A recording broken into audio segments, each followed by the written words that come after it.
Okay. I call to order the Board of Education regular meeting on June 22nd, 2020. I call to order at 7:03. To start, I'm going to do a roll call of the Board of Education members. Please unmute yourself to show that you're on. Karina Drake. Here. Liz Fogel. Here. Kathleen Holz. Here. Rachel Ruggieri. Here. Sean McAvoy. Ken Schoberg. Present. And Jonathan Steckler. Here. And myself. Great. And Nora. Oh, sorry, and Nora, yeah. Oh, sorry, I skipped right over you. I'm sorry, Nora. Here. Thank you. Okay, this meeting is being recorded and will be posted on our website. Regarding public comment, those will be submitted in writing as they have been through a link which is open and available on our Board of Education website as a pop-up. It will be open from now until the point in our meeting where we get to the part of the agenda, which is correspondence to the board. And as we've been doing in this virtual world, written comments will be read aloud by Vice Chair Jonathan Steckler. So tonight we actually have, it's the first night of our new agenda order. As you know, in our last meeting, we had deleted that bylaw that prescribed what our agenda order was. And part of the reason for that was so that we could move reports to the beginning of the agenda. We just thought that would be more productive. So the first agenda item is reports, and we're going to have the chair report first. So I just wanted to say I had the pleasure of attending many of the moving up ceremonies in the high school graduation last week. I know that Nora and Sean attended most of them as well. Thank you. It's nice, I think, as I mentioned in the meeting before, that's really where we get to, you know, that's a fun part of our job, where we get to see the students and how excited they are and stuff. And it was really interesting. This year I was able to participate in all 6 elementary schools, and you get to see the different feels and flavors for each one. So that's kind of exciting too. I'm sure Dr. De Silva will talk about the high school graduation, which we were at, and I'm wearing my high school graduation t-shirt. Congratulations to our teacher of the year, Mrs. Peck from the high school. I believe she received that right after our last Board of Education meeting. Last Tuesday, there was a Board of Finance meeting that Dr. De Silva, Dawn Norton, Jonathan, and Ken and I participated in. We were there because there was anticipated discussion about the activity bank accounts. As you know, the Board of Ed had provided a memo in advance of the meeting answering some of the questions that had come up. There was still more discussion at the meeting, and there are still some follow-up items. We also anticipated that the non-lapsing account would come up. As you know, in our last meeting, you had authorized me to send a memo to request that a non-lapsing account be created. It was not on their agenda, and I did hear Dave say that perhaps the memo had been received after the agenda had been formed. So I guess that will be on their July agenda. So typically the Board of Finance, just like the Board of Education, takes July off, but I believe that they're going to be looking for a date to meet in July, and we'll make sure that that non-lapsing account is on their agenda for that. Jonathan will speak about our Finance Committee that we had last Friday, and some of those were also follow-ups to the Board of Finance meeting that we've been at. For all of our board members, historically, the Board of Ed, as well as the other boards in town, have taken a break from our board meetings in July and given our volunteer board members a chance to enjoy the start of summer. So typically we would not have a Board of Education meeting until August. We take July off. But I just want to say thank you so much to the board members who are actually participating in district committees and doing that work over the summer. And those are the reopening committee as well as the hiring committees for the 2 elementary principals. So thank you. I know there are quite a few of you involved with that, and that activity will be continuing now throughout the summer. And then just one last thing is, as the health situation evolves and what the guidance is from the state and the health department, we'll assess what our meeting status will be when we come back in August, whether we'll still be in a remote environment or whether we'll be having in-person meetings again. But again, we have the luxury of a little bit of time before we have to make that decision. So, all right, with that, I turn it over to the superintendent. All right, so Margaret, I guess the order works out for you, not so much for me, because you've stolen my thunder at a few of these, but either way, I hope everyone had a wonderful Father's Day. I forgot to mention that in my communication. On Friday, the weather was perfect. I got to see my father, 80 years old, for the first time since March 6th. So that was a treat, and I hope everyone enjoyed their time with their children or their grandchildren. As Ms. DeMattis just shared, we had some wonderful events all of last week and a little bit from the week before, culminating in the drive-in event for our seniors, which obviously I had the luxury of being a part of, as did many of my cabinet members. It was a great experience. I realized it wasn't the experience that our students were coming to expect or their families. But if there had to be an alternative, I think that the high school staff, administration, faculty, and staff, certainly the committee there, did a wonderful job and truly was a beautiful experience. They spoke a lot about the high school, this particular high school graduating class being really special, and perhaps why it all ended up happening this way. But the students that I met most certainly were very special, and it was a joy to have been a part of that. Again, some of the other events at the middle schools were incredibly nice and a lot of spirit, whether it was the dogs hanging out of the sunroofs or the cars that were decorating and the honking of the horns. It truly was very, very nice. Same with the elementary schools and all of their events. And as Ms. DeMattis shared, they all were just slightly different, which was nice. It was nice to be a part of. The reopening committee, led by Ms. Hanaway and Dr. Hanaway and Ms. Dewing, sent out a number of surveys to students, to staff, and to families. We ask that you complete those surveys by Wednesday when it closes up. We'll provide our committee with lots of information, so please take advantage of giving us feedback on all the things we did well and perhaps the things that we need to grow in.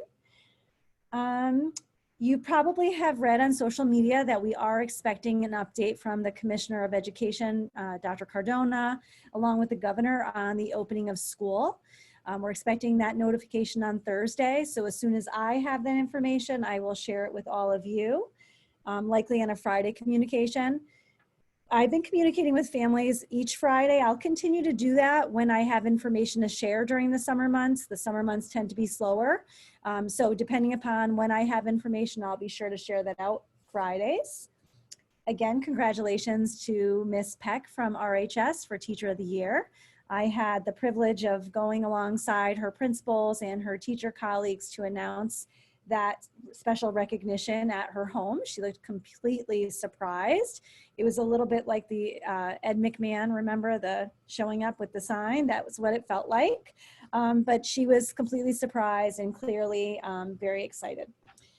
Besides that, I wish everyone a healthy and happy summer. Remember, we are around all summer long with the exception of a holiday here or there. So for families that need to communicate with us, don't hesitate to do so. And that's it for me. Thank you. Policy Committee, Karina. So we met on June 17th, this past week, early in the morning at 8 a.m. Dr. De Silva and Karen Dewing were really helpful over the past 2 meetings we have, actually, in really answering a lot of questions and following up with some questions to the attorneys. We went through 6 policies in that meeting. We're moving forward 3 to the full board today. And just, I don't know, Margaret, do you want me to give a little background from our policy meeting now or later on those 3? Since we'll be discussing the 3 that we're discussing later, you can give when we discuss them. I think, so if there was anything else now. Just we have a few more policies that we'll give another read through. We had some questions about before we'll bring them to the full board. That's it. Thank you. Finance Committee, Jonathan. So Finance Committee met on Friday the 19th, 8 o'clock in the morning. First, we met with Dane Street, who is proposing a few budget neutral changes to his staffing, taking a current program assistant with benefits position and an athletic trainer part-time and switching it around to put together a trainer, strength coach, full-time with benefits position, as well as a stadium manager for Tiger Hollow. A lot of the reasons for this were both the resigning of the program assistant, Mr. Cataldo, as well as the athletic trainer position as being a part-time position was a revolving door for him for the last 4 years. So again, these changes were his proposals that are net neutral to the budget. After that, we discussed a court ruling that came out just on June 10th that came out against the Connecticut State Board of Education, asserting that it is in violation of IDEA without providing for education for our 21-year-olds until their 22nd birthday, as opposed to where it is now currently. We provide in Connecticut, we provide education to the end of the school year in which they turn 21. This ruling would make it so that we would be providing education until they turn 22. For us in this district next year, it's definitely going to be a $200,000 cost, potentially another $200,000 depending on how the rulings go and what families in district choose to do. There also may be a backwards back to 2014 component, but we haven't heard about that. When the committee met on Friday morning, we hadn't heard anything from the state. I do believe the state did come out with guidance later that same day, stating that this is the direction that we're going to have to go. So our 18 to 21 program is really an 18 to the 22nd birthday program. The financial report ending May 31st that Ms. Norton will be discussing later in the meeting tonight does now show us at a $1.386 million underspend for the year, which really, when we look back at the Board of Finance meeting a few nights prior, when all that this board had seen was the April financials, which had 801. Now the May financials have us over that 1.376 that we had affirmed to the Board of Finance that we'd be able to provide back to the town. Then we did follow up a little bit discussion on the bank accounts. We are waiting on Friday, we were waiting for a revised letter of engagement with our auditors that would provide us with an opinion as to a best practice going forward with how to handle student activity accounts once the activity has become dormant. Great, thank you. Moving on to the next agenda item, discussion and possible action. The first item is the non-resident tuition rate for employees, and this is a discussion and we will also take action on this today. Ms. Norton, were you going to be? Yes, I'm happy to. Around this time every year, we bring to the board, based on our policy 3240 and 5118A, for your approval to set the non-resident student tuition rate. The rate is a calculation that's based off of the budget that is set for that year. Obviously, we can't set the tuition rate until the budget is finalized, but it usually is brought to you in your June meeting towards the end for you to set that for any non-resident students that are applied to the policies that wish to attend Ridgefield High School.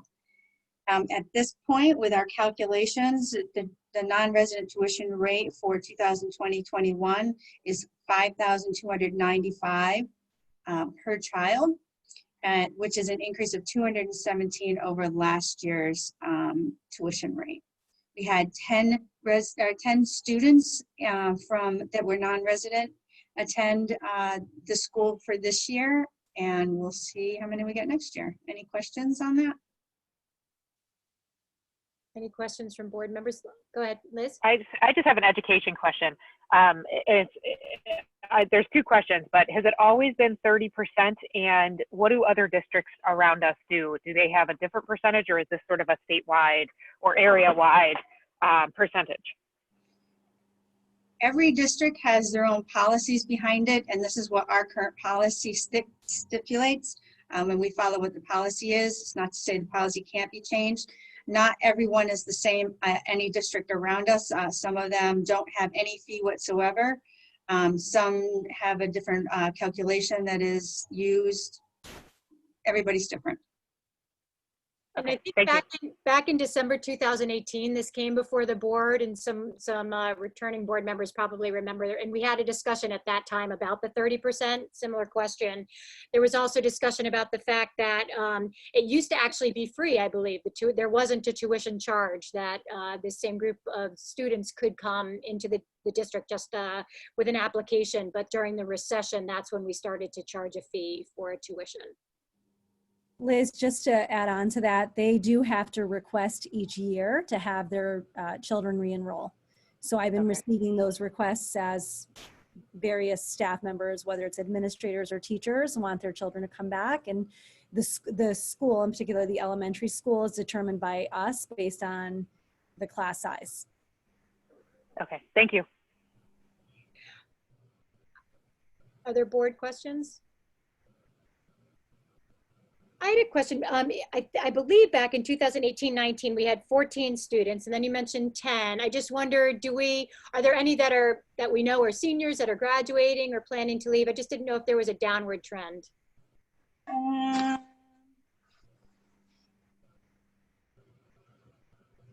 I have only, on my current list, only one that's in 12th grade. Okay. That would have been a senior this year. Okay. Ms. D'Amatis, one of the reasons that could be is if a staff member was to leave the district, their child would no longer be entitled to be here. And so that could be possibly the reason that we went from 14 to 10. Thank And the you. cost increases should they need special services. The other thing, and I think most board members are aware, this tuition goes into the general fund. It does not come back to the Board of Education. It's not an offset against any of our expenses. It goes back to the general fund. Correct. As we collect the checks from the individuals, it gets sent right over to the town.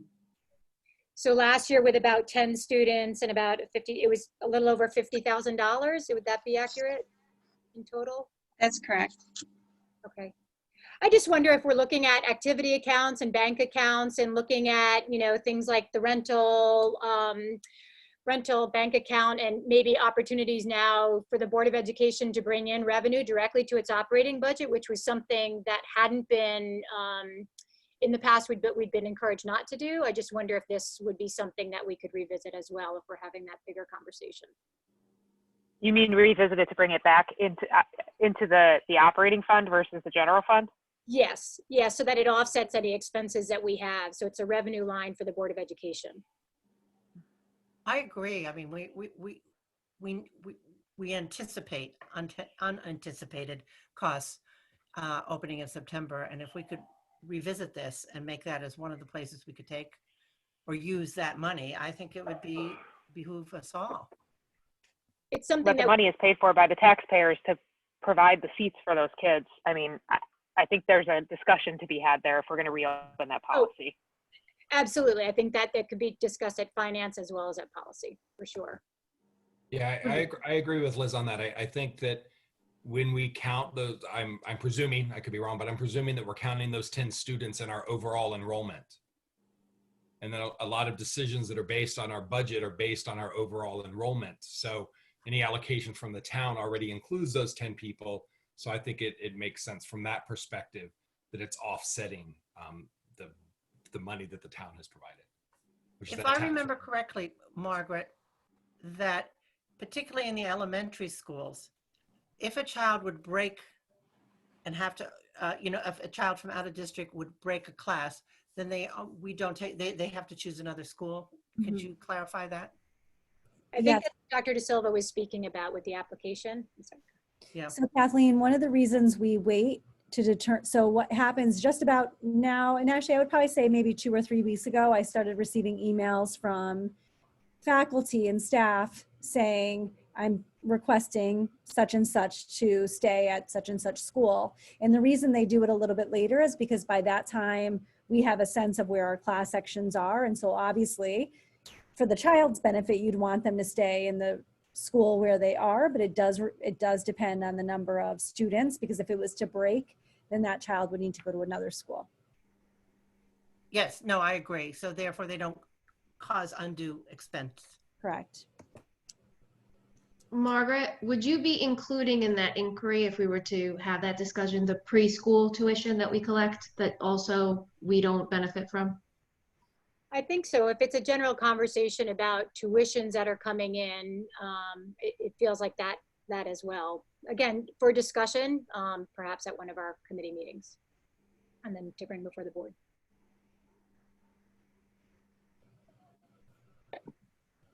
Any other questions? We can actually take a motion on this, and then if there's any more questions. So do I have a motion for the Board of Education to accept the proposed non-resident tuition charges for the 2020-21 school year?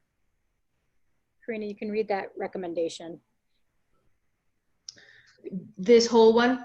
Yeah, sorry. Okay, I'm just going to change the words to approve. So that I move that the Board of Education approve the following proposed non-resident tuition charges for the 2020-21 school year. The proposed non-resident tuition for children of Ridgefield Public Schools employees, Ridgefield Town employees, food service employees who serve the Ridgefield Public Schools, or First Student Bus Company employees for the 2020-21 school year to be $5,295, an increase of $217. Any non-resident student who requires excess costs for programs and services provided beyond the general education program shall be required to pay the district for such programs and services. Do I have a second? Kathleen? Okay, any more discussion, comments? Okay, let's go ahead to a vote. I'll do a roll call vote. Please say yes or no. Karina? Yes? Is that Karina? Okay. Yes? All right, thanks. Yes, Liz? you got Okay. Nora? Yes. Kathleen? Yes. Rachel? Yes. Sean? Ken? Yes. Jonathan? Yes. All right, I'm a yes as well. Okay, that passes. Thank you. Moving on to the next agenda item, financial report ending May 31st, 2020. Thank you. Before you is the financial report for May, ending May, but in projections, always we estimate where we're going to be at the end of the fiscal year. May 31st, 2020, we have expended or obligated $95,978,102 of our $98 million appropriated budget.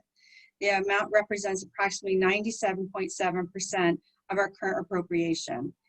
You'll notice that this number is slightly lower than April's number, and the reason for that is because we have begun our year-end process of closing out purchase orders.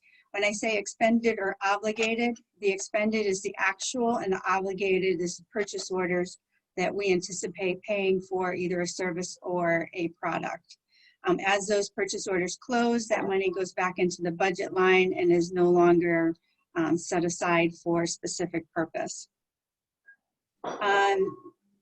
The $95,978,102 does include a revenue offset from our excess cost reimbursement of $1,501,976. This is not approximately, 101,976 more than our negative $1,000,004 that we budget in the special education budget. This 101,000 will help offset the additional special education costs that we incurred over this past fiscal year. We are currently projecting unspent funds within our appropriated fiscal 1920 budget of approximately $1,389,969, as Mr. Seckler had alluded to before, and that is slightly above the $1,376,000 that I had projected during the April financials.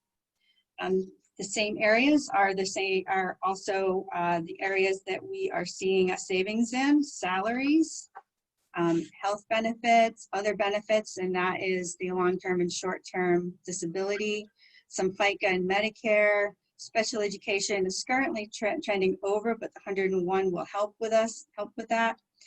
Transportation, we have not finalized. We do have an agreement, but it has not been, we don't know, based on the agreement, it doesn't give an amount that the first student is looking to capture. It gives parameters around what they can, based on the executive order R7, 7R, and the CARES Act. They've indicated that they'll be sending a invoice along as to what, based on the agreement, they expect to receive. Part of the agreement, as has been discussed all along, is bringing the drivers off unemployment and paying them their salary and benefits. My understanding, and I don't have any other than discussion to back it up, so I don't know where the invoicing is going to come in, is that most of the drivers, if not all of them, chose to stay on unemployment as they were making more on unemployment than they would if they had come back. My understanding also is that if the first student required them to come back and they chose not to, then it's a refusal of service, and they could also lose their unemployment. So I think the delay in getting that, and it's just my interpretation, my impression of it, was that they were waiting so that they didn't have to put any of their drivers in that situation, and waited to the very last minute when after school had closed in order to complete the contract. I could be way off based on that, but that's just my interpretation of the stalling that I've been getting as I've been trying to get this contract completed. Once I do have that information, I'll be happy to pass that on to you. Utilities is the other areas, as that we have had good savings in since our school buildings have been closed. One area that I just want to clarify is in my summary at the end, the last two statements. At this time, the circumstances as we stand right now, we're projecting a possible unspent appropriation of $1,389,969, and there's the term unspent appropriation, which means that we will not be asking for the funds. The town keeps referring to it, or the members of the board, different boards keep referring to it as give back to the town. There's nothing for us to give back. We only get funded based on our accounts payable expenditures and our payroll expenditures. So every accounts payable run that we do, or payroll run that we do, we ask them to fund our bank accounts for the amount of money to cover both of those runs. All of the money stays at the town in their bank or their fund balance, and they only forward up to our appropriated amount. So when we don't spend it, it stays with them. It's not really necessarily a give back. It's just we don't spend it. So if there was any questions on that, happy to answer.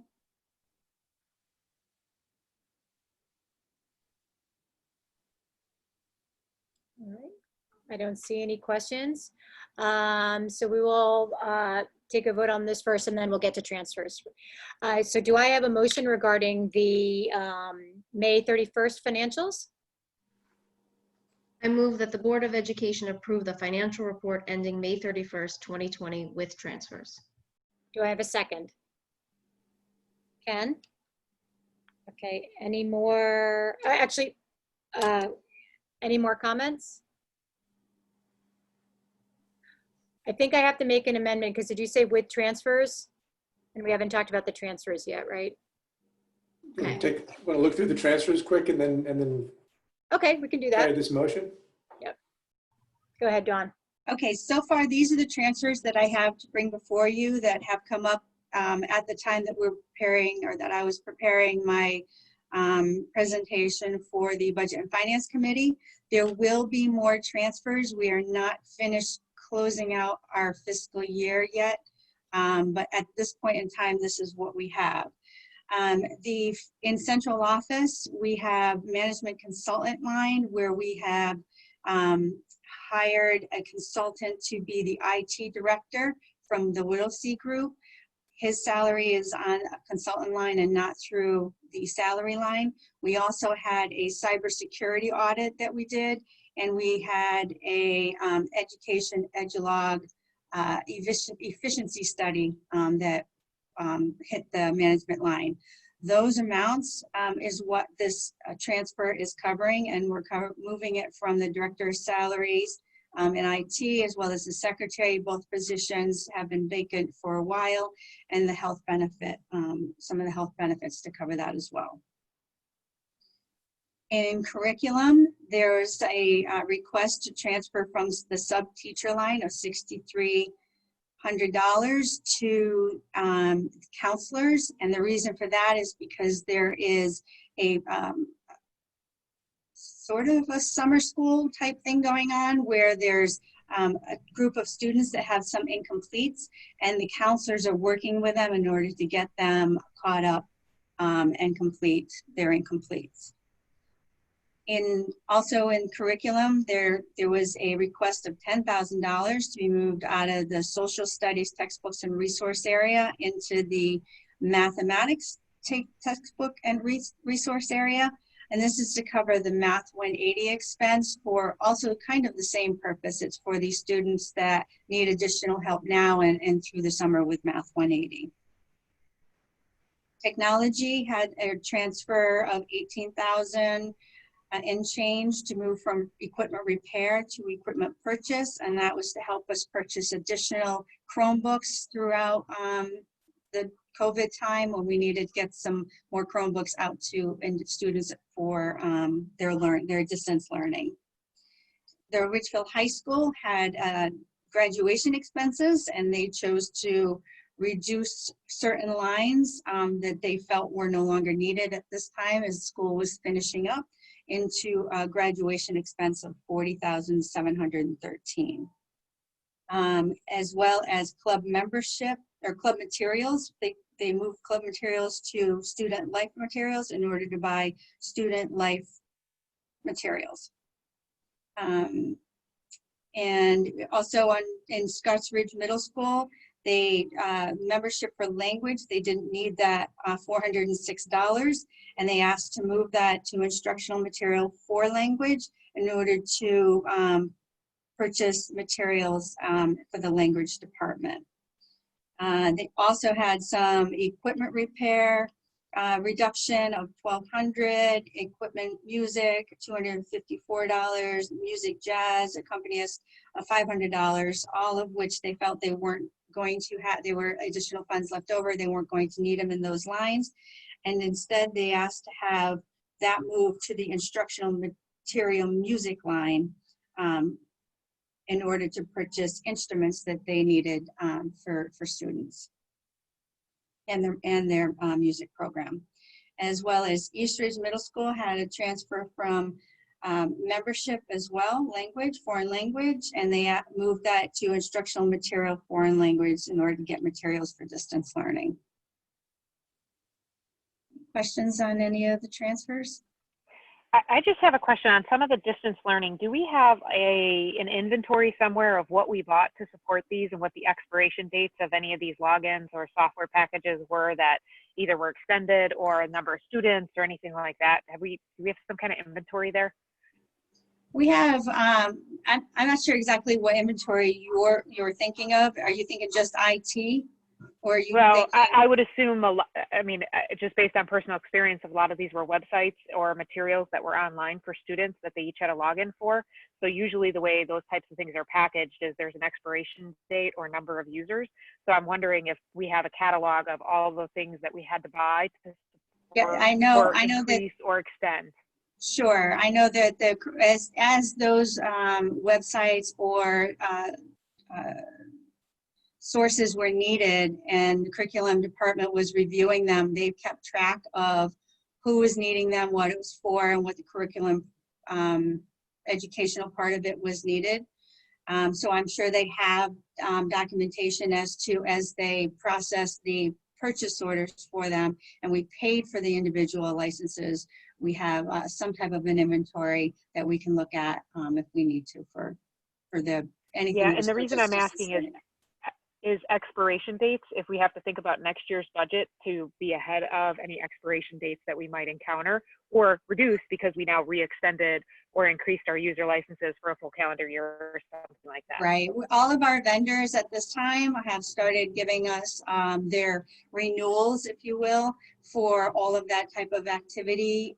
But we can't really process those until the new budget is open for us to process.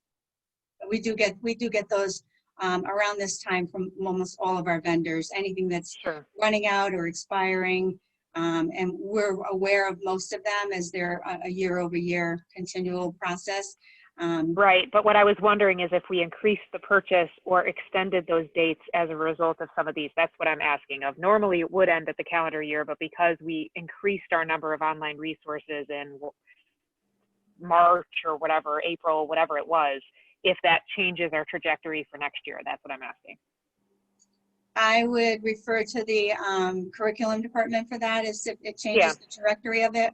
But I can tell you purchasing wise and in my office, the vendors usually reach out to us if we have an expiring contract with anyone. Yeah, that's not really the question I'm asking, Yeah. but I'll follow up after the meeting just to see if we can understand that. I also understand that perhaps we may want to be tracking all this for FEMA reimbursement. I'm not sure about that, but I think there is some consideration for the burden of the quarantines on states. So just something we might want to consider making sure we have our ducks in a row on. Susie, you're on mute. Follow up on that, Dawn. I know we use Math 180. My sense is the increased, and I don't know if Mr. Queller's here, but we already had that for the year.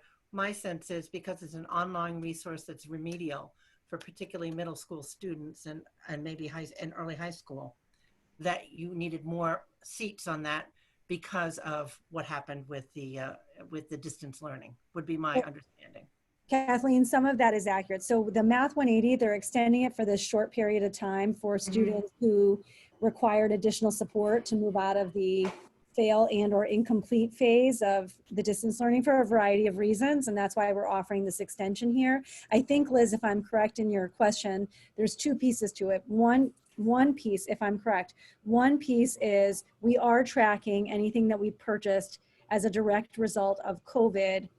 Yes, the answer to that is yes.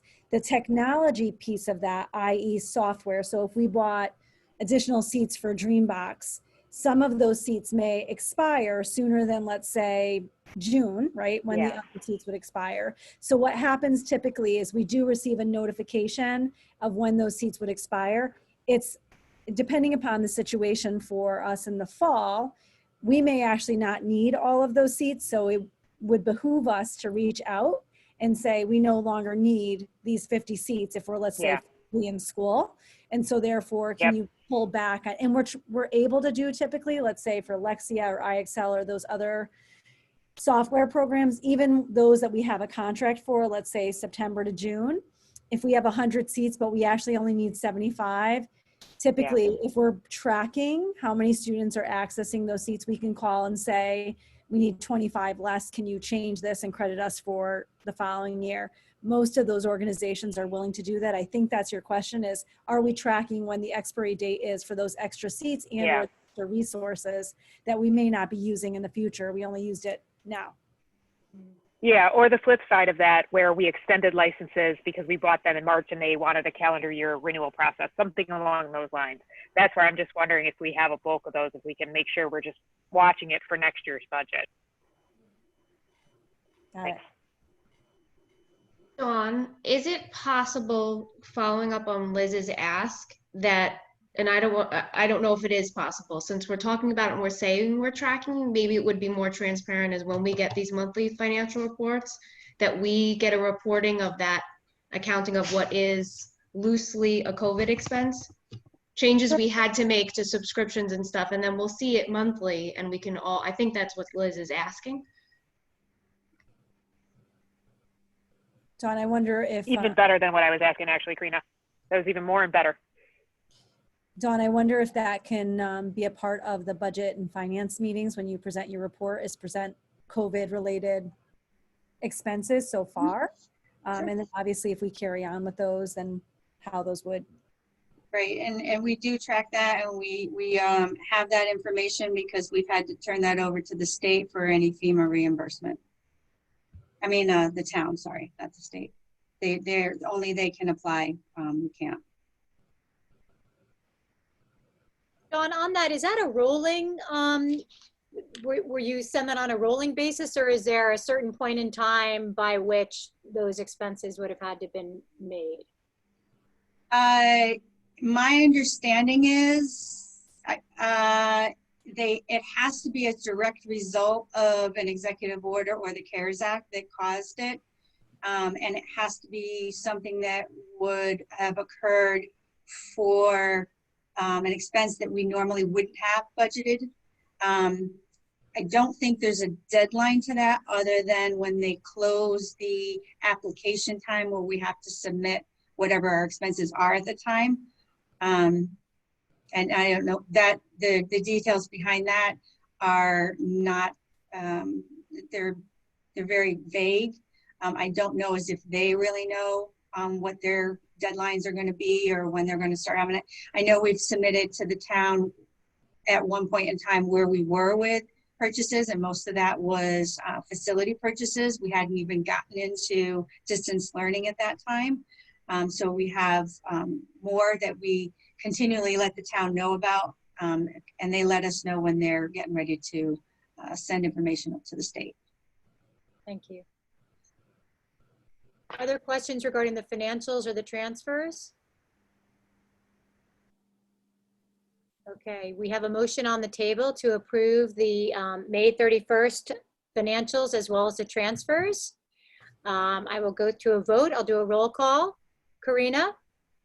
Yes? Liz? Yes. Nora? Yes. Kathleen? Yes. Rachel? Yes. Sean? Ken? Yes. Jonathan? Yes. I'm a yes as well. Okay, thank you. That motion passes unanimously. Financials and the transfers are approved. Okay, moving on to the next agenda item, renewal of the Chartwells food service contract. Dawn, I believe this is yours as well. Yes, ma'am.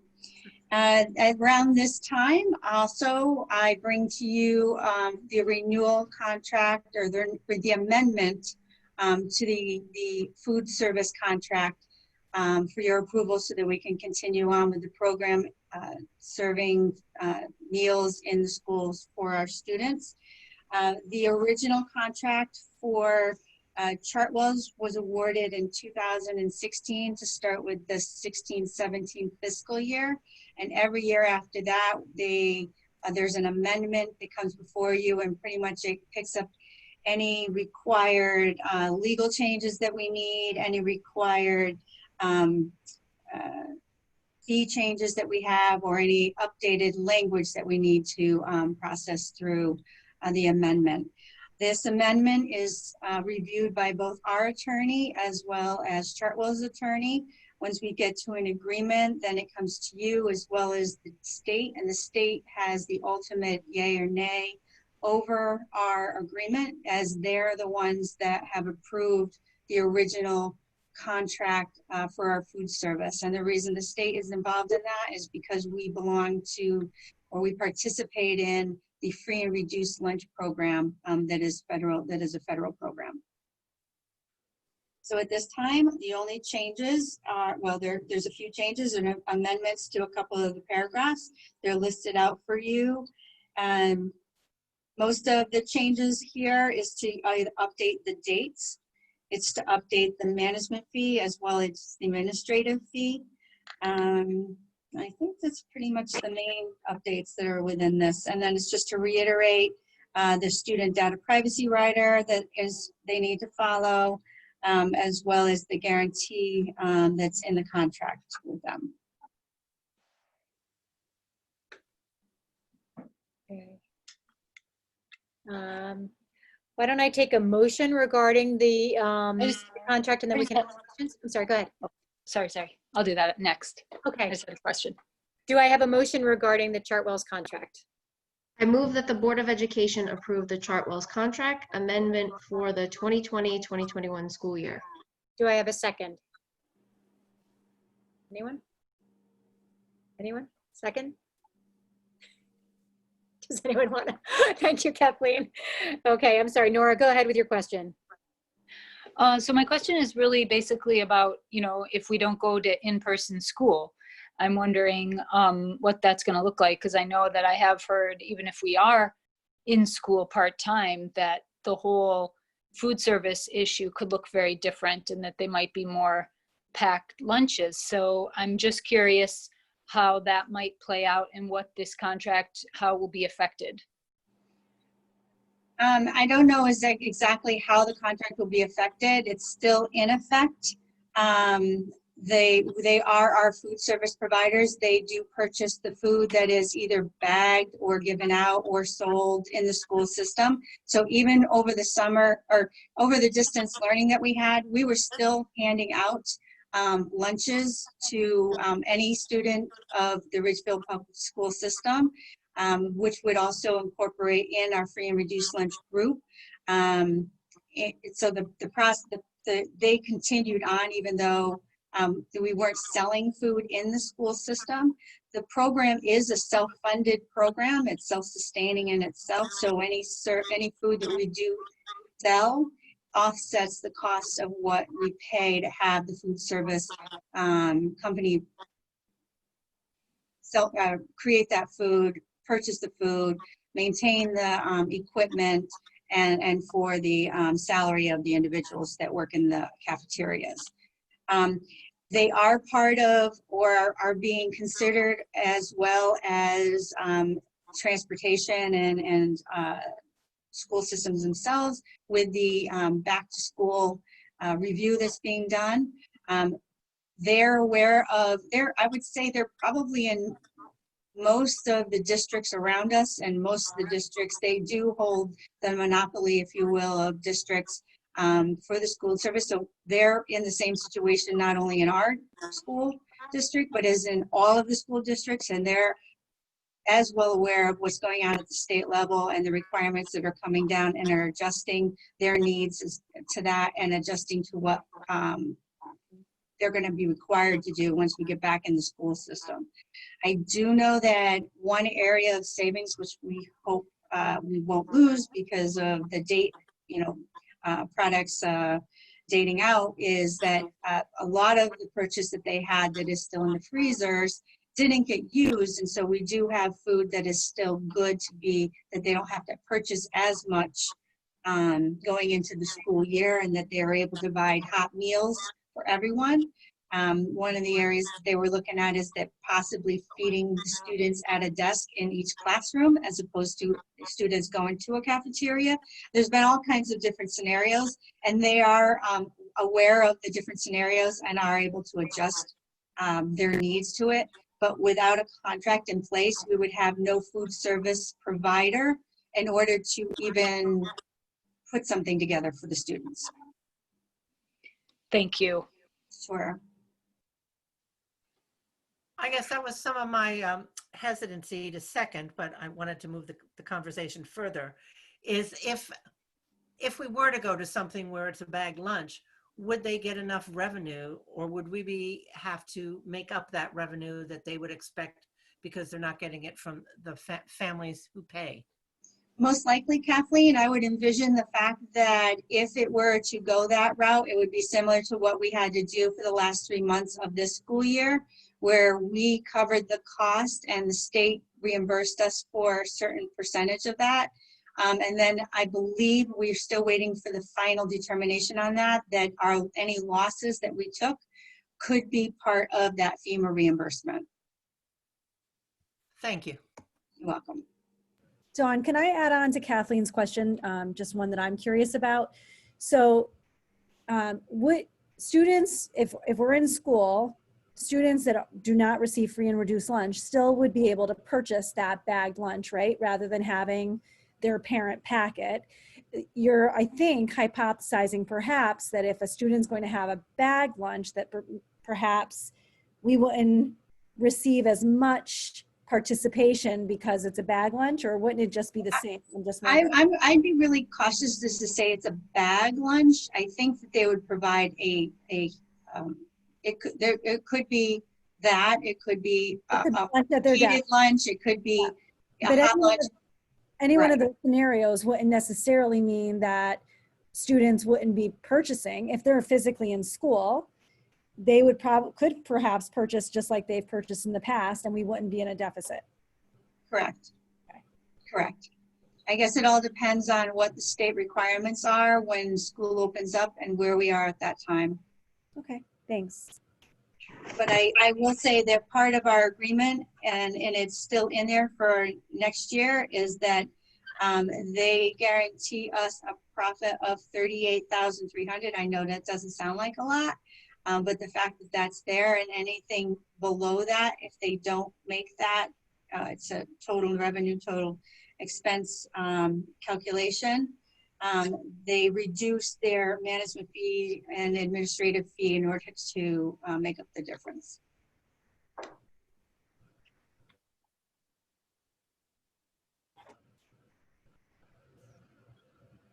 Any other questions regarding the contract? Okay, we have a motion on the table. Well, let's go to vote. Again, I will do a voice vote. Karina, Yes. Liz, Yes. Nora, Yes. Kathleen, Yes. Rachel, Yes. Sean, Ken, Yes. Jonathan. Yes. I'm a yes as well. The motion passes unanimously. The Chartwells contract is approved, the amendment. And this is the last year of that, right, Dawn? So next year is the fifth where they have to rebid? We have to start our rebidding process towards the middle to end of 2021, correct? And that is a state requirement as well. And the state has guidelines as to how we go about doing that. And was Chartwells our provider before this last 5-year thing? I mean, have we had them longer, or you might not know? I don't know. I don't know. And if they were, I know they've changed names, so I'm not really sure. Okay, just curious. All right, thank you. All right, moving on to the next agenda item. Karina, you got 3 policies here I think you'll be taking us through. The first is policy 1331, smoking, which is the first read. So for new board members, generally we bring this to the full board for a first read. Any edits or questions you have, we'll bring it back again. So this isn't the last time you'll see it, just for reference. So we did our first read 2 meetings ago where we went over this, and there were some questions that Dr. De Silva brought to ask legal opinion on, where members of the policy committee asked about the word tobacco and the language that's in this policy as you see it that says, or on the grounds of such school. And she provided us with those answers. When she did, we felt comfortable to bring this policy to the full board. So now if you have questions or comments on what's here, we welcome your commentary to bring back.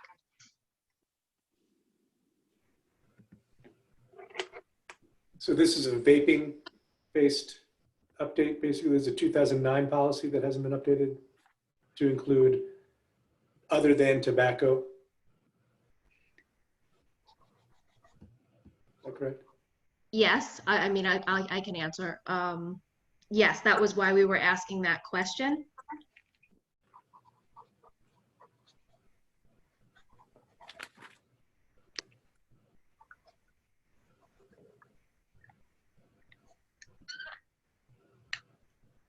Any other questions? Or go ahead, Kathleen. No, I'm saying it looks clear to me, particularly about what means. I love the clarity of the final statement.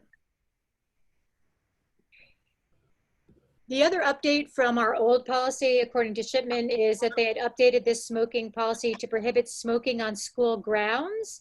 Previously, the policy only prohibited smoking within indoor facilities. So there were two reasons for the change.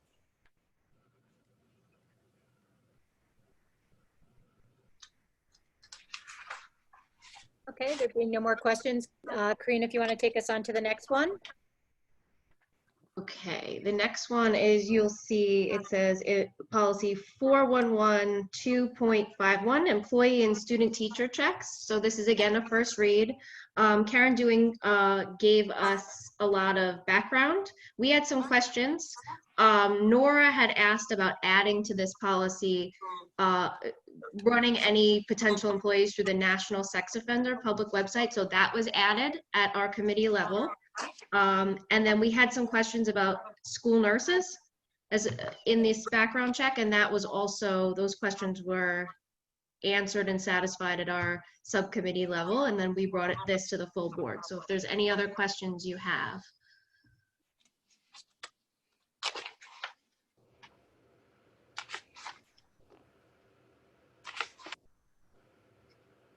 Any questions from board members? No?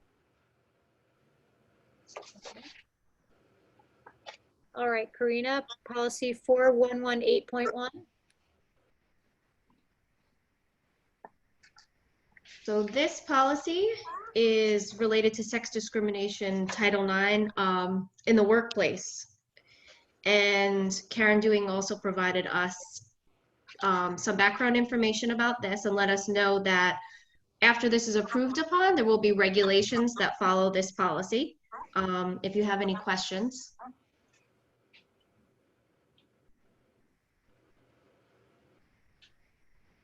Any board member questions? My question is, what has changed from previously? Because I'm sure we had this policy earlier. What has been updated? I can In a email nutshell. it if you have it in your, I have it available if you. Okay, so the difference here is this policy was revised based on Public Act 1916 and 19-93 to update the mandatory training requirements.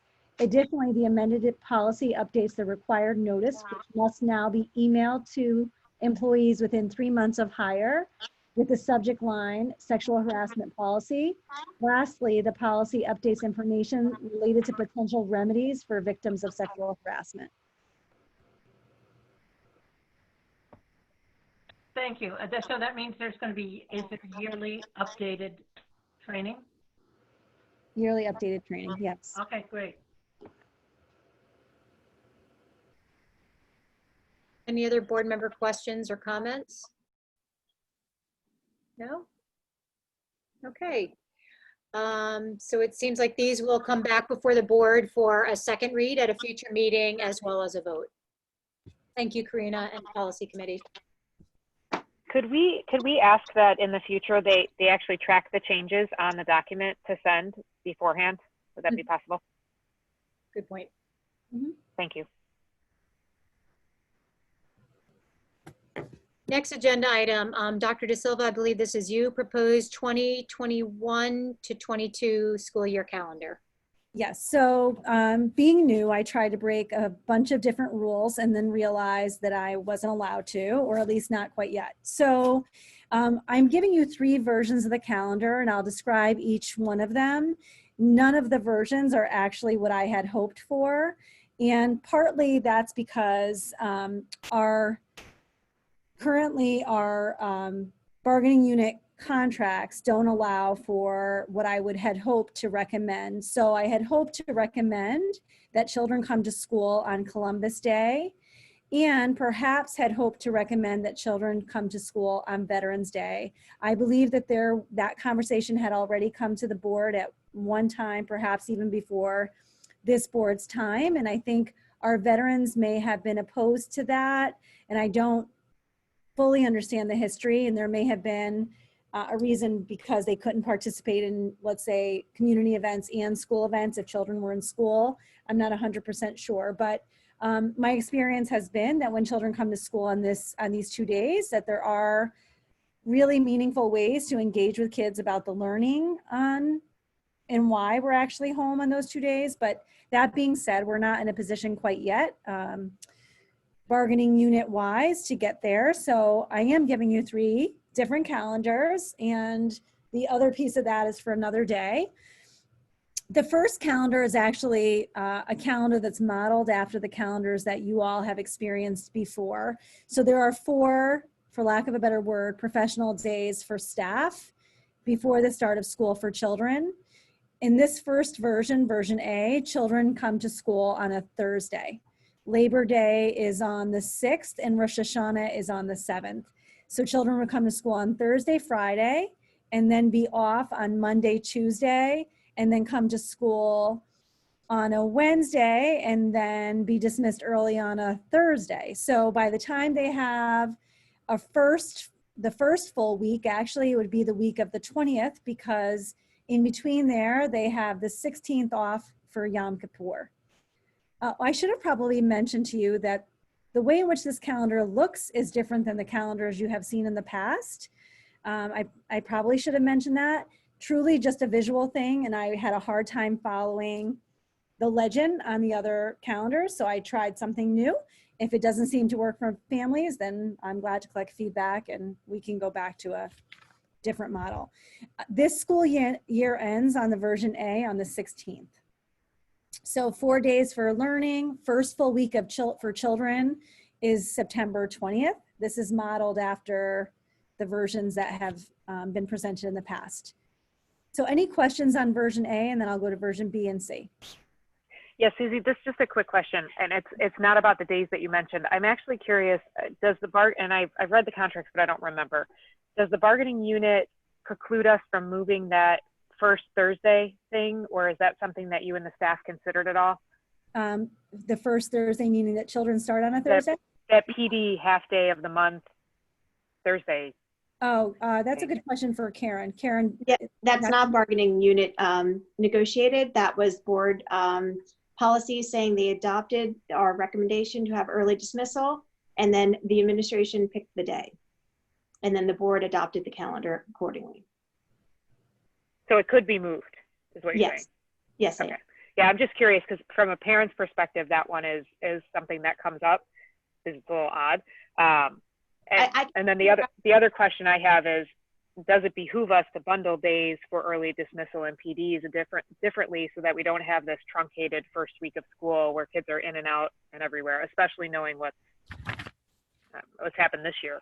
Yeah, so oh, sorry, go ahead, Karen. No, just before she moves on to that second part, I can tell you the rationale of why the Thursday was picked for the early dismissal for PD. It's because we do have in collective bargaining agreement 1 hour of professional development every week, and that has been established on Thursdays. So they work an extra hour that day. So the board wanted to, or the administration wanted to capitalize on that so that we put our early dismissal specifically on Thursdays to have a longer period of time for that professional development experience. I'd love to see some metrics on how the staff and community feel about that, if those are effective PD times or what. I mean, just as you go into this, it'd be nice to have some measures. Okay, good enough. I'm not questioning the importance of PD time. I'm questioning if we were to choose A, and that's probably not my favorite, having PD after 3 days of school and having a half day, and maybe considering moving it at a certain other point and reconsidering that, because, and I'll talk about that later when I put when I think about my favorite. Okay, so Kathleen, I'll come back to that just because this is a first read, so your feedback can be included as we possibly revise this. So I just want to make sure I heard what you said. Basically, having PD after only 3 full days of school is just not educationally viable, particularly for our youngest learners. I would agree. I concur as well.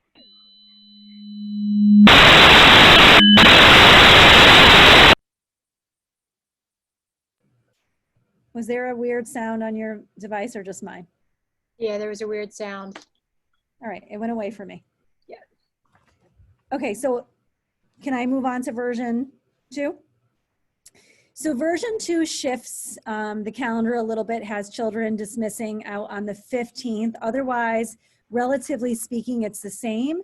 It moves the start of school to the Wednesday as opposed to the Thursday. So at least they're in a little bit more of a chunk of a time before they have a couple more days off. So that's really the only shift between A and B. As I said to you, I had designed all kinds of calendars with all kinds of days off that I realized I couldn't do. But in this particular calendar, I felt like, okay, let's move school So at least they get half of a week. And I think there was some talk before my time about soft starts for kids. So that's why this is a little bit of a quote unquote soft start, a little bit less of a soft start than calendar A, and gets kids out one day early. Same typical kind of thing. You have April break in there, just like calendar 1 or version A. You also have a long weekend for students in February, as you've always had. So the 18th, there's no school for children. 21st, there's no school for children. 22nd, no school for children because it's a PD day. Questions on calendar 2? Can I just ask, just because you just brought it up with calendar 2, but I think it applies to all, that April break, I know there's been discussion in past years about whether this corresponds well with the districts that many of our teachers come from. I know that was part of the reason for the regional calendar many years ago. And I know that this past year, there was some discussion because maybe our break didn't coincide with the same break as many teachers. I just wondered. So based on the school districts that have their calendar available, I don't know where our teachers quote unquote come from, but the ones that are available from Durg A in Western Connecticut were pretty similar. Good Friday is on the 15th on that April break, you'll notice. That's why offices are closed. And so they typically will line up to, typically not always, but will line up to Good Friday. And if we were to switch it, let's just say to a week before or after, we'd have to make up that day somewhere, right? Because they would, it's a holiday already. Thank you.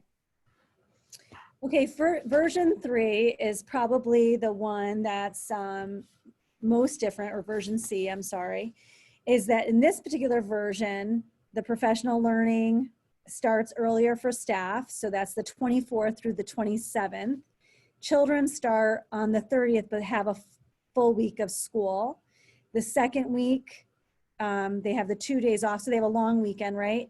Still have the same issue that Kathleen brought up with the 9th being a shortened day. So perhaps that 9th could be moved, Kathleen, if the board feels like it's still too early on, and I would agree with that. The difference here is that we do have a February break for children. That's a full week, and for staff. So what you'll notice is I have the professional learning day on the 18th, which is the Friday. So staff would come in for professional learning. The 21st is a holiday, and the remainder of the week is February break, which you all haven't had a consistent week. This ends on the 16th again. Why did I believe that was important? There was a small issue with attendance where kids would take, or families would take, that extra day to try to extend the February quote unquote break. But yet they still didn't have a full week. So this calendar, the significant difference is the full week in February for families and staff. The full week for students starting right off. So if there's any philosophical, I want a soft start, this removes that option. So there's no soft start here. Kids come a full week and then have a long weekend. And they are ending back on the 16th. The reason there's always the apprehension of where those 4 staff days are is because abutting that are the new teacher orientation days. So that means the new teachers, let's just say theoretically, would probably start on the 19th. So the 19th, 20th, and the 23rd would be new teachers. And then our seasoned faculty comes in the 24th through the 27th. If I was recommending one, it would have had those holidays that I can't have quite yet in, but right now, if I was recommending one, I'd probably go with version C. I do believe that children should come in for the first full week of school. I think that their structure routine is best right from the beginning. That's my philosophical point of view. I agree with Kathleen on the early dismissal day for sure on that 9th. I would suggest changing that, even if it's, I don't know that it's even necessary that soon, but it does end children on the 16th. And who knows what will happen with opportunities for perhaps a virtual learning experience for kids now that we know what we can offer kids when there's snow. So I'm not sure if that would end up staying the same way, but my recommendation with these 3, outside of your feedback, would be version C. Thank you, Dr. Yeah. DeSilva. And just to frame the conversation for Board of Education members, this is under policy 6111. The superintendent presents a calendar to the board for consideration and ultimately adoption.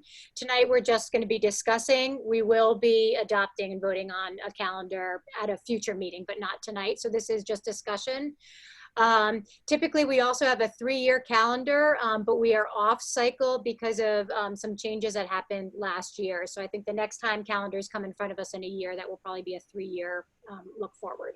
Yeah, the only thing, Margaret, I've been challenged with, not a lot of school districts have the 3-year forward. So even finding the 21-22, I couldn't get all the districts. I found the majority, but not all of them. So that's just something to consider, especially if you're asking me to compare what other communities might be doing. It just might get harder. So it's just something to consider around policy and whether. Okay.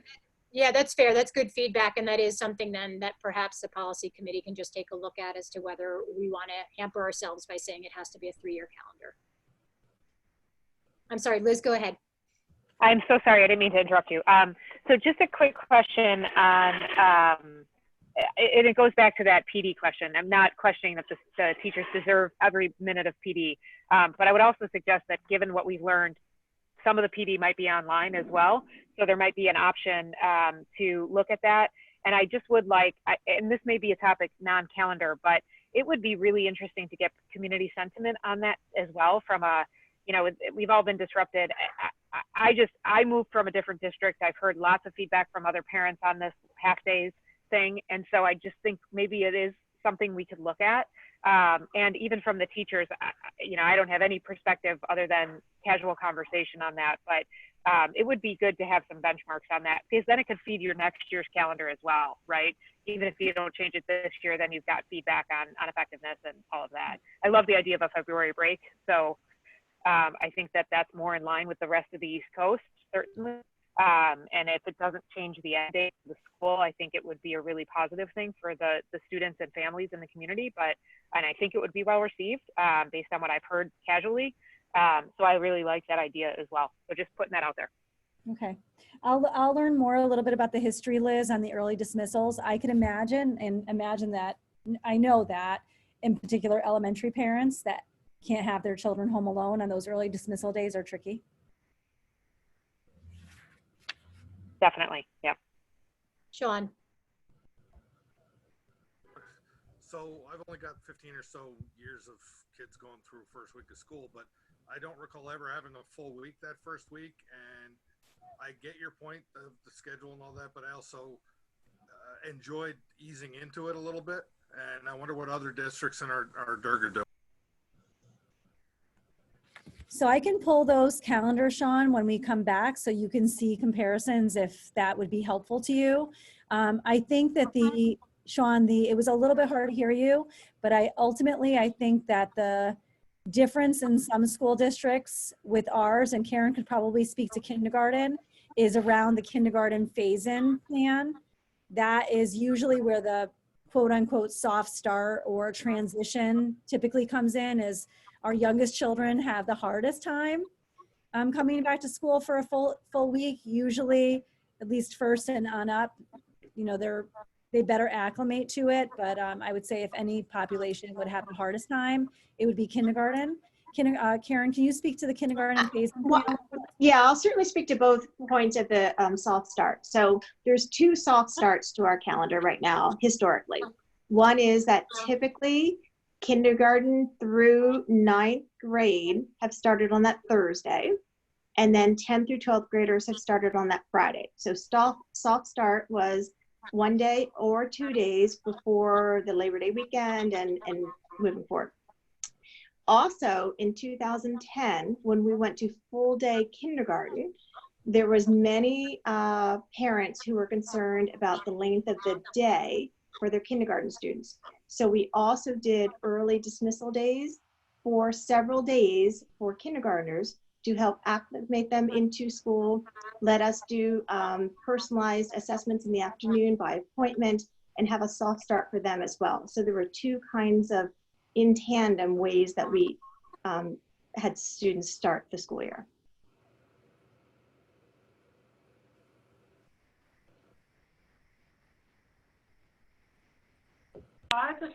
Is a soft start, from what I remember, Karen, Mhm. still in place for the kindergarten, right? Yes, those days have been reduced over time, so we don't have as many days as we started in 2010, but we still do have some, yes. Thank you. I think we budgeted, Karen, just want to be sure I'm accurate. We budgeted, or Karen or Dawn, 3 kindergarten early dismissal days. Is that correct? For this coming school year? Yeah, and when Dr. De Silva says budgeted, she means for transportation purposes, we bring in buses for an early dismissal run during midday. So I'm not exactly sure the number of days because that did change under Dr. Collins. Dawn, is 3 days accurate that we budgeted for transportation? That's correct. 3 at this time. We have additional buses that run 3 additional days at the beginning of the school season. But our staff, our faculty work the full day. Faculty works the full day, and my understanding is that we're trying to get kindergartners full day to full time. It is quite a savings busing wise, but it made it very difficult for the teachers who were evaluating the students for various programs or whatever it is that they evaluate each of the kindergartners for. And they asked to please put it back so that they were able to do what they needed to do with all the new students coming in. The initial screenings that they, Yes. Okay. they Yeah. offer. That's okay. I'll stay in the business office. You can do Stay the there, I'll school stay here. stuff.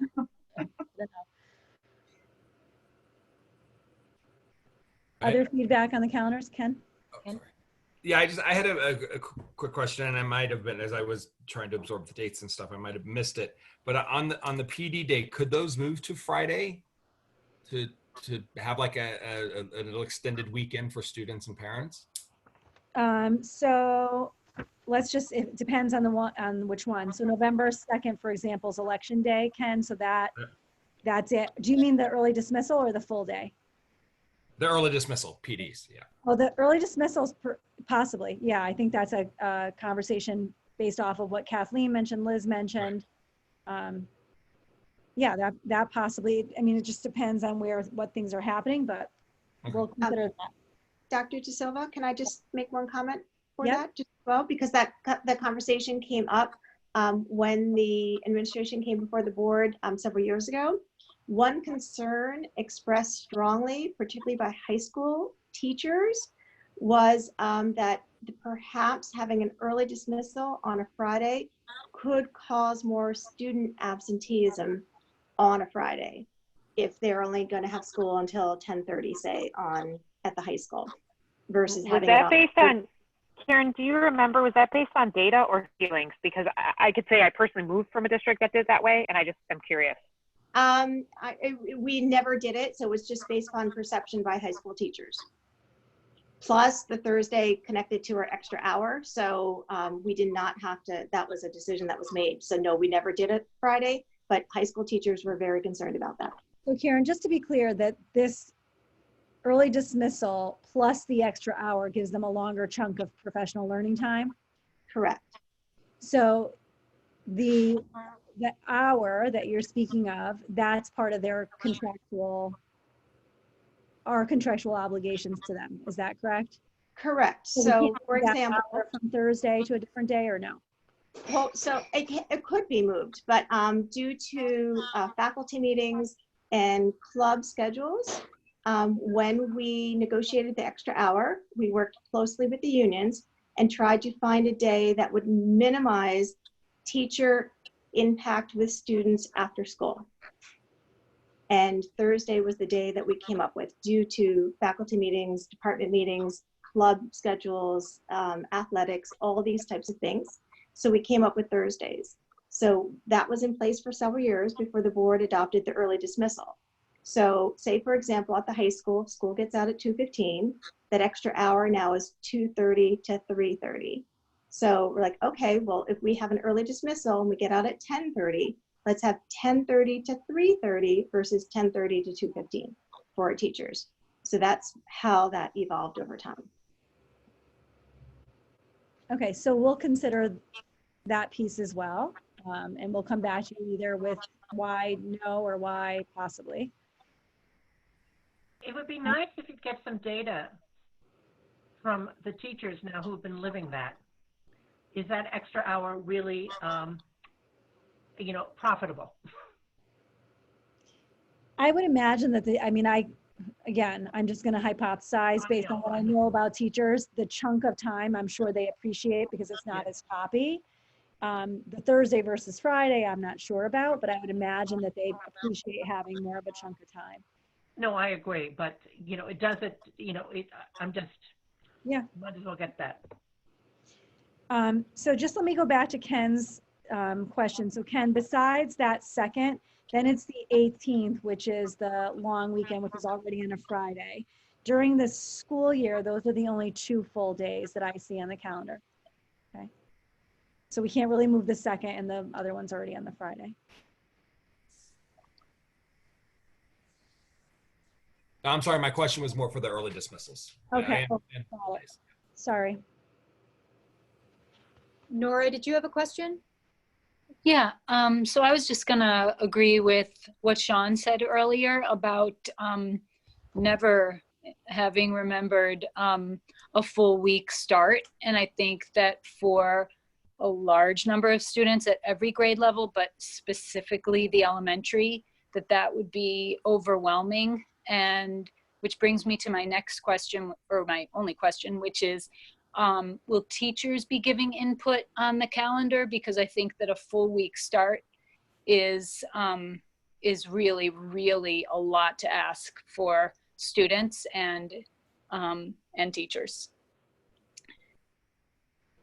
So I don't know that they've given feedback in the past. I did not collect feedback from them now. I was lucky that I didn't come here with Columbus Day and Veterans Day off and get killed. But glad to circle back to get some feedback from teachers. I'm comfortable with doing that. I guess a question for you though is, let's just say everybody agrees that 5 days is too long of a start for students. What is the board comfortable with? 4 days? And It would be, yeah. and I if guess so, is version C one that you still want to consider? And that would mean bumping school, the end of school, to the 17th, to that Friday rather than? That actually ties into a question that I had. Are there any indications that are coming out of Hartford about the idea that snow days may not be like the snow days we had before, that with this advent of distance learning, that now, whereas before they shut the door on that talk, now perhaps snow days can actually be distance learning days, in which case we don't need to leave 2-3 weeks at the end of the year for possible weather delays. So not directly from the person that has to tell us that, but indirectly, that is a conversation that I believe is being had among the individuals at the state level around how does the experience that we've just had impact the experience that kids might be offered with inclement weather, in particular, quite frankly, in communities like ours or the urban centers that have a lot of hills and can't navigate snow days. They navigate snow days differently than in other communities. So I do know that they've been having conversations. I don't know what the depth of those conversations would sound like, Margaret. And I imagine once we adopt a calendar, we'd probably have an option to make some shifts if that's allowed. John? My biggest fear is that we're going to pull a Rhode Island and standardize the entire state calendar, and all of this makes no sense anyway, because they just decided to do that. Back to the PD days. I did some math last year with the help of a teacher, and it sounded like we're over PDing, and not that I have anything against PD, but what's the state requirement in terms of hours, days, and what are we doing in terms of hours and days? Do we have any rough order of magnitude? So that I'm aware of, there is not a state requirement, Sean, in terms of professional learning. So I would say, looking at the full day PD, so let's look at version C for a minute. We have 2 days during the school year, 2 full days, right? And then we have those additional so let me just go back for a second. How are we defining professional learning? So is professional learning being defined as a full day? of professional learning, or is it defined also during faculty time or grade level meeting time? All of those experiences could be defined as professional learning. In terms of full days, we have the 2 full days in November and then another in February. These 4 days at the start of the school year aren't actually professional learning days, all of them at least. We have 2 professional learning, that's the 25th and the 26th. The 24th is a contractual obligation where teachers can prep in their classrooms. And then the 27th is a building level. Usually it's your state requirements, your mandated reporting, your sexual harassment training, all of that happens for the entire faculty, not just your teachers. So really, in terms of full days, 4 full days is not a lot in comparison to other districts. What we have that's different than some districts are these early dismissal days, which is a luxury for our faculty. And based on what Karen just described, an added luxury that it's added on to their professional learning time already. So they have a chunk of time. So let's just say, based on what Karen described, the high school now it's 10:30 to 3:30. Is that accurate, Karen?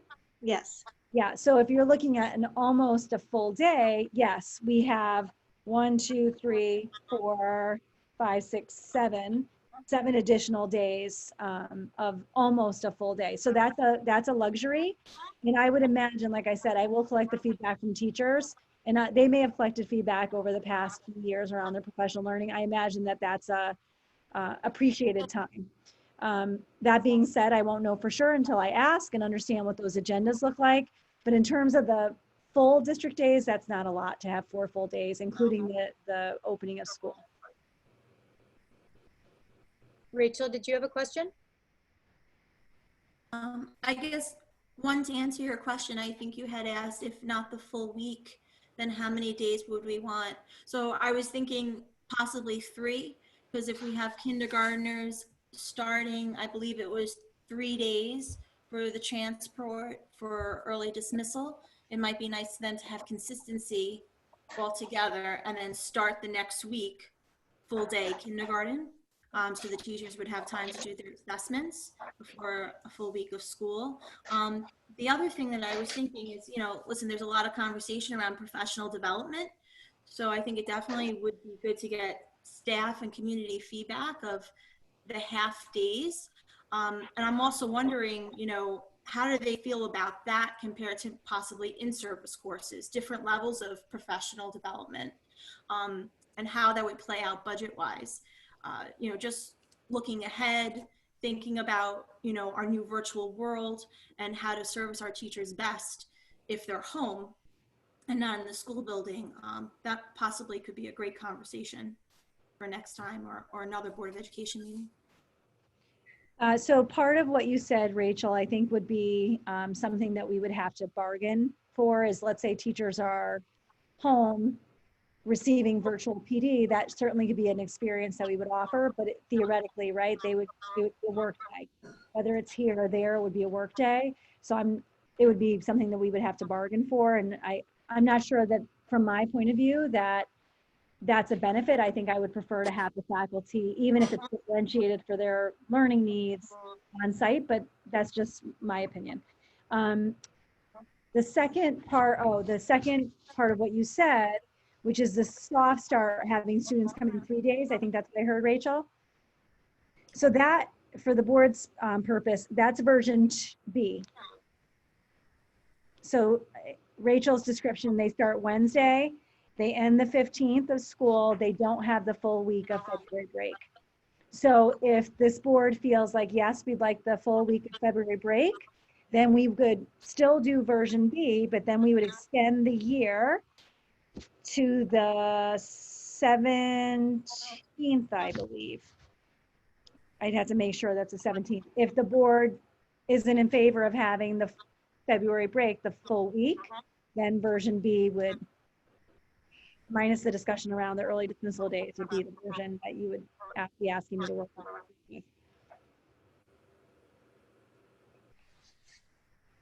I'm not current parent. I am a current parent. I'm not a parent of a child who's currently in the school system. So, but I've heard a lot. I mean, my gosh, all the years. Many people like that February break, and for many reasons. Even teachers, it just gives. There's a lot of colds. There's a lot of things. It sort of clears out the air, and many people, because we're in the Northeast, like to take that week off. So I think that would be nice to offer that to families. And I mean, for working families, it may be difficult, but there may be options. The soft start, you know, I think a full week is hard, particularly for our youngest. But, you know, having a 3-day is ideal. Could we go to the 17th? Yes. But I also think, you know, it's so important if the administrators could set the guidelines, even, you know, for our 1 and 2 teachers, that it doesn't have to be a full academic day. It could be a fun day of, as they're getting started, and do what everybody wants them to do. You know, Yeah. they could. So Kathleen, I know for sure that's the way in which the elementary principals and teachers structure their day, is that first 6 weeks of school is transitioning in, getting kids comfortable with the environment, understanding how do we play at recess, what does it look like, where do we find the gym, where do we find the office, all those things. The fun part of being in an elementary school. I'm sure some of that still happens at the middle school, probably a little bit less at the high school. But again, you know, it's what the board wants me to, and I can tell you in every community, by the way, every time you bring a calendar, this is what it sounds like, especially if you bring more than one version, because I think we all come to the table with a different perspective. I think February break is important for faculty as much as I think it's important for children and families. You know, having a holiday for children and families, and if they're not going on holiday, being home and decompressing before a very long month of March, I think is really helpful to refresh. You know, maybe it's that European model in me, but I think it benefits everybody. That being said, this may be a community that says we're good with 4 days and childcare makes it more complex. So we're really not, we don't need it. And I'm comfortable with that as well. I, on the other hand, feel as long as kindergarten has some type of transition, that our grades 1 and up could sustain a full week of school. They're not coming in sitting at desks with rote work and being busy in that way. They're with their friends, they're socializing, they're learning their environment, getting comfortable with their environment. But I'm one person, and I'm looking at it from a couple of different points of view, as a parent and as an educator. But I'm glad to look at it whatever way you want. Just give me the version and I can try to figure it out. So I'm most comfortable with version C, giving the district that February break that a lot of people take, whether it's there or not. And ideally, and I think this is probably where you wanted to end up in the first place, ideally swapping out August 30, 31 with October 11 and November 11. So you do have that soft start, and you do kind of then get into school and have teachable days on those 11ths. Yeah, that's where I wanted to go. And I think at some point, Jonathan, after we come back with our different bargaining units, that might be a possibility. I think understanding there's definitely a tenor from the past that the veterans in our community felt strongly about. So I would need to understand that before, you know, I'm blind to what the community wants, in particular our veterans. So I would just need to understand that a little bit more. Again, my experience has been that children that come to school on those days, ironically though, the veterans don't typically come to the schools on Veterans Day.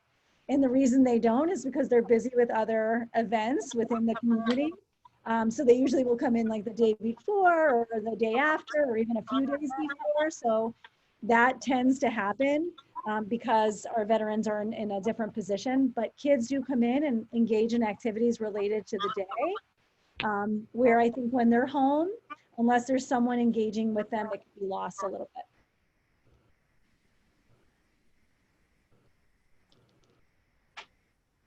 Other board member questions or comments?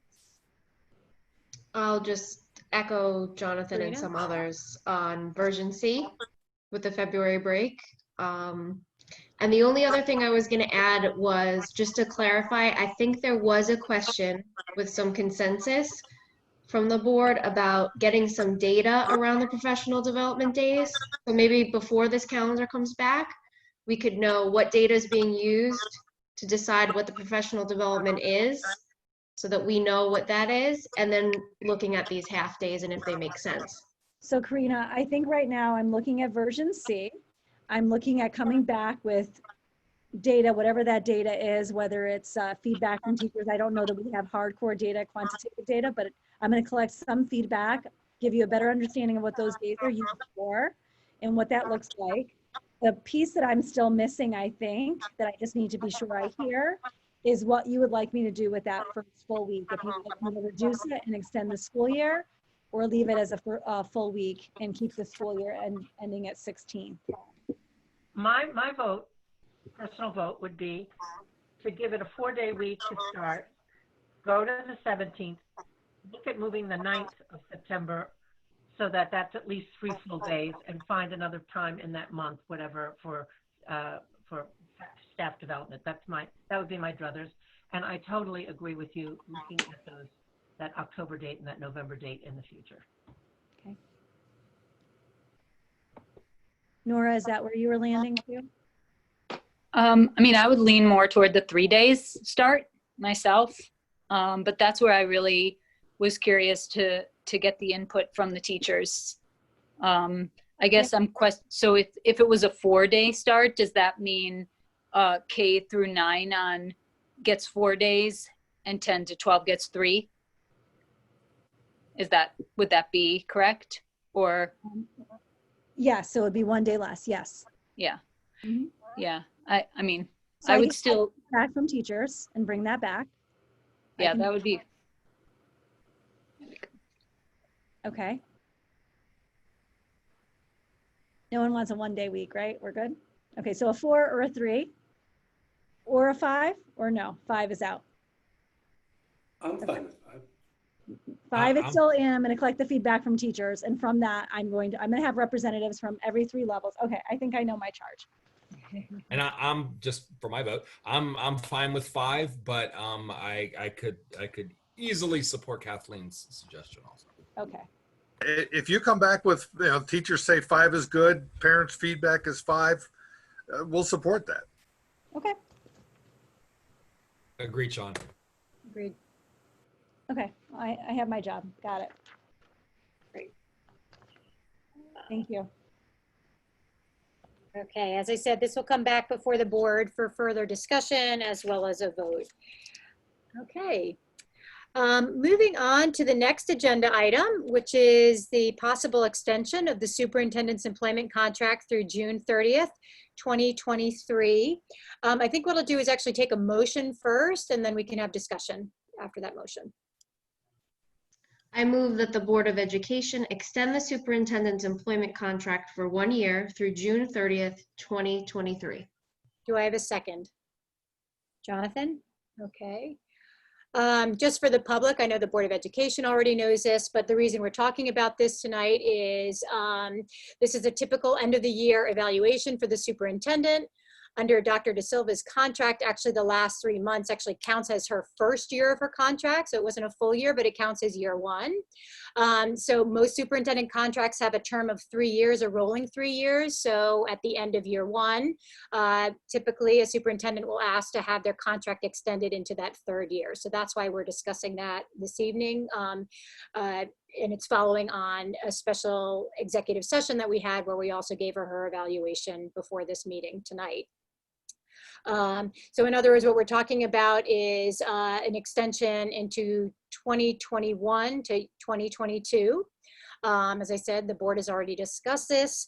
I will invite board members to make some questions, some comments if they'd like to, but just briefly, what I've heard board members say about you, Dr. De Silva, is we've been so fortunate. I heard someone say that we're proud to have you as our superintendent. Not all leaders could have handled this in terms of the unprecedented circumstances under which you came into Ridgefield. The past 3 months, you've exhibited extraordinary leadership skills. Some of those include decisiveness, collaboration, excellent communication skills, as well as grace. During this very difficult time that's been very unprecedented, you've hit the ground running, but you didn't do so without keeping your eye on the long term as well. You didn't peter out by running too fast. You know that this is a long haul. So, but you did come up to speed amazingly quickly on so many different things that you had to, especially, you know, budget, as well as some of the curriculum and distance learning initiatives that we've had. And you've certainly had your share of hiring very quickly as well. And all that while it's been in a remote setting. And I know it's just been recently where you've actually been able to see people face to face. I know you've done a lot of work even before you came into district, after we appointed you in January, but before you were to start in April. In hindsight, it was great that you actually came into district many times before the pandemic hit. So you actually did get to meet quite a few people in person. You got to get a feel for Ridgefield. I know you would have wanted it to be more, but at least you did have a little bit of that foundation before the school closures and coming here and having to work remotely. That being said, I'd like to invite board members, if any of you wanted to share anything with Dr. De Silva or the public. Okay. I might have summed everything up already. I think you did. Okay. All right. Well, thank you, Margaret. I'm very proud to be the superintendent of Ridgefield. It truly has been, in a very strange way, a gift to have started April 1st and have really enjoyed every part of getting to know the community, the faculty, the administrators, all of you in our families. And I hope to continue to do that in the best way that I can as we move forward, hopefully in a healthier environment. Great. Okay, unless there's any more comments, we can take a vote. This is to extend the superintendent's contract. We have a motion on the table. Karina, Yes. Liz, Yes. Nora, Yes. Kathleen, Yes. Rachel, Yes. Sean, Yes. Ken, Yes. Jonathan, Yes. and I'm an enthusiastic yes as well. So the motion passes unanimously. Thank you for agreeing to be with us for an additional year. Looking forward to it. Okay, moving on. Correspondence to the board. Public comment. I don't know if there is any, Jonathan. There is none. There is none. Okay. The last is correspondence report. Karina. So this is from 6:30 p.m. before at our last board meeting. So I included, because I did not include 2 emails that came in after I had checked. So we received 15 emails, 8 about art, 1 was about operations, 1 was about anti-racism efforts in the district, 3 were about the reopening committee, 1 shared the Lodestar magazine, and we received 1 thank you letter from a retiring teacher. Great. Thank you. Okay, with that, I think we have finished our agenda. Do I have a motion to adjourn? I so Jonathan? moved. Do I have a second? Ken, I'll take your hand. All right, all those in favor, I'll let you do this by hand. Okay. All right, thank you, everybody. Enjoy the month of July. Thank you all. Stay well. Thank you.